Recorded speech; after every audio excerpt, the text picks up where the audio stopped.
ഇബ്രാഹിമിന് അദ്ഹം റളിയല്ലാഹു അൻഹു വലിയ മഹാനും റഈസു സാഹിദീൻ, സാഹിദീങ്ങളുടെ നേതാവുമാണെന്ന് നമുക്ക് അറിയാം. ആ ഇബ്രാഹിമിന് അദ്ഹം റളിയല്ലാഹു അൻഹു കുറേ ഭക്ഷണം ഒരു സദ്യയിൽ സുബ്രയിൽ കൊണ്ടുവന്ന് വെച്ചു. അപ്പോൾ മഹാനോട് സുഫിയാനു സൗരി റളിയല്ലാഹു അൻഹു ചോദിച്ചു, യാ അബാ ഇസ്ഹാഖ് അമാ തഖാഫു അൻ യകൂന ഹാദാ സറഫൻ, നിങ്ങൾ ഭയപ്പെടുന്നില്ലേ ഇതൊരു അമിതമായി പോകുമെന്ന്, ഒരു ഇസ്റാഫായി പോകുമെന്ന് നിങ്ങൾ ഭയപ്പെടുന്നില്ലേ?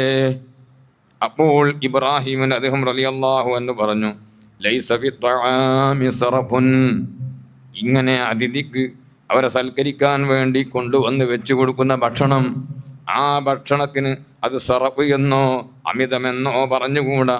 അത് ഇക്റാമാണ്, ഇസ്റാഫല്ല, അതിഥിയെ ബഹുമാനിക്കലാണ്. ഫഇല്ലം തകുൻ ഹാദിഹി നിയ്യതു ഫതകദീറു തകല്ലുഫുൻ, ഇപ്പറഞ്ഞ ഒരു കരുത്തും നിയ്യത്തും ലക്ഷ്യവും അവന് ഇല്ലെങ്കിൽ അത് ഗുണമുള്ളതല്ല.